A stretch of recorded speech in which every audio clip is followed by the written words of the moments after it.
Good morning, friends.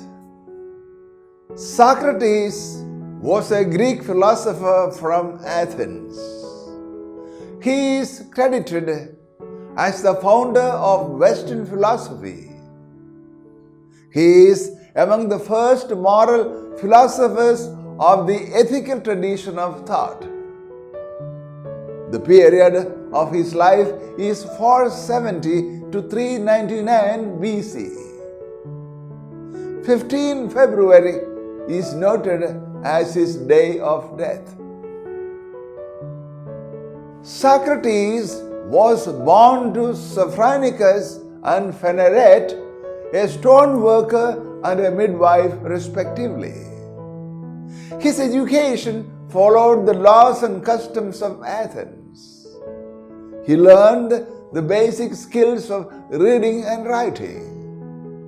He received extra lessons in gymnastics, poetry, and music too. Socrates was married to Sandeep and to the daughter of Aristides. In 399 BC, Socrates was accused of corrupting the youth of Athens and of impiety or failing to worship the gods of Athens. After a trial that lasted a day, he was sentenced to death. He spent his last day in prison, refusing offers to help him escape. He died drinking poison hemlock as per the sentence. In his defense, Socrates argued, "No one corrupts anyone intentionally, since corrupting someone would carry the risk of being corrupted back in return. That would be illogical, since corruption is undesirable. Besides, no human can reach wisdom. Yet, seeking it is the best thing someone can do." Socrates exerted a strong influence on philosophers of all times.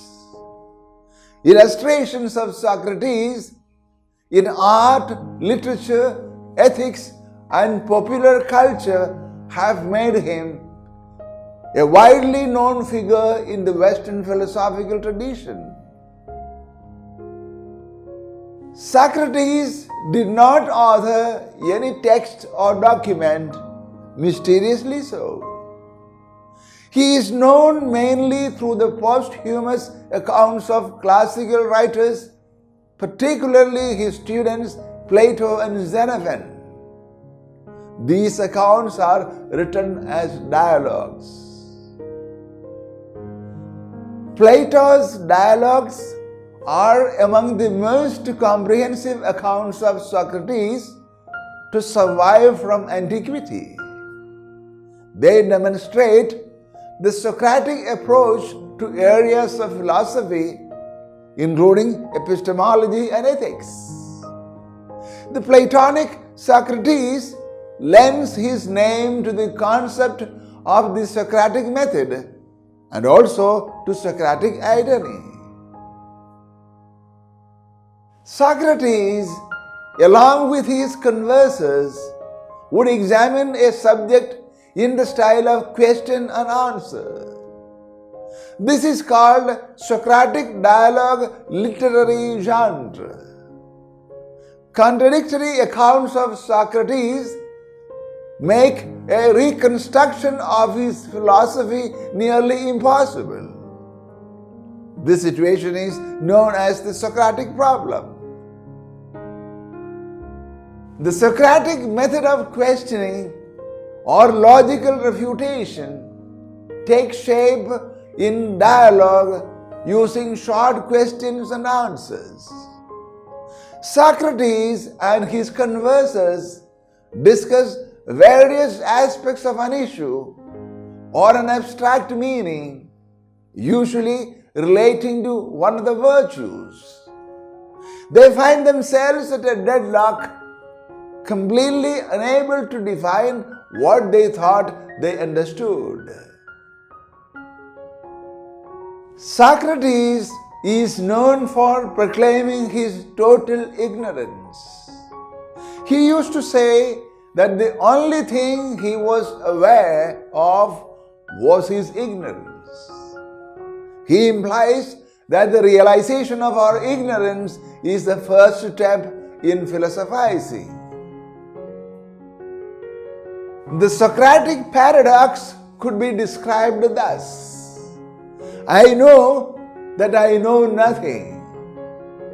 In other words, for I was conscious that I knew practically nothing. Human wisdom is limited and divine wisdom is unlimited.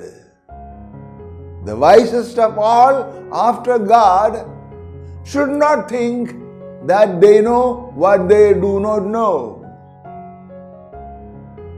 Socrates well said, "The unexamined life is not worth living."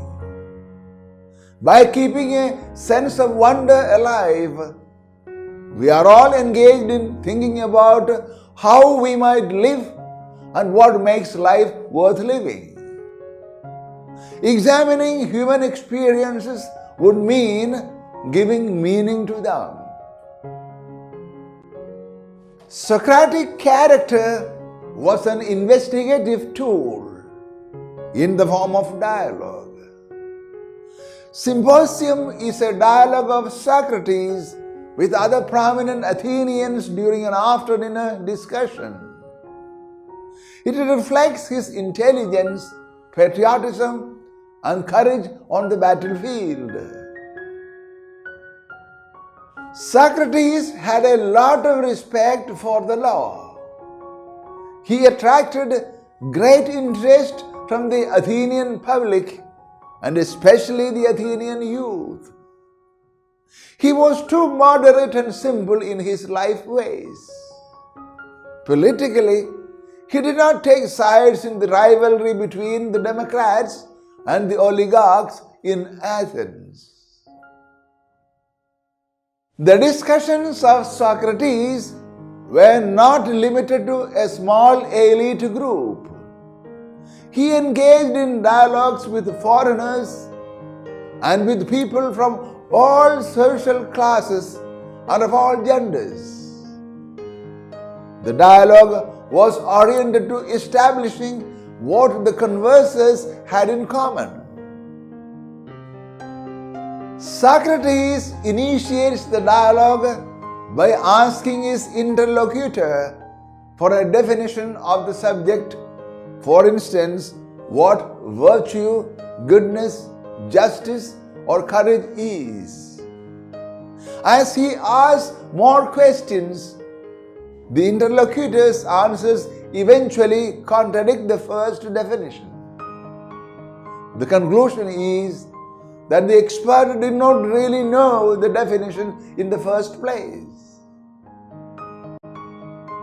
The interlocutor may come up with a different definition. That new definition, in turn, comes under the scrutiny of Socratic questioning. With each round of question and answer, Socrates and his interlocutor hope to approach the truth. Know thyself was a Socratic phrase. The principal meaning of the phrase in its original application was know your limits, either in the sense of knowing the extent of one's abilities, knowing one's place in the social scale, or knowing oneself to be mortal. Knowledge for him might mean systematic understanding of an ethical subject on which Socrates firmly rejects any kind of mastery, or might refer to low-level cognition which Socrates may accept that he possesses. Socrates is being either ironic or modest for pedagogical purposes. He aims to let his interlocutor to think for himself rather than guide him to a prefixed answer to his philosophical questions. Socrates accepts that acknowledging one's lack of knowledge is the first step towards wisdom. For Socrates, the pursuit of eudaimonia or well-being motivates all human action directly or indirectly. According to him, virtue and knowledge are linked to well-being. Virtue is either identical to well-being or is a means to well-being. Socrates believed in moral intellectualism.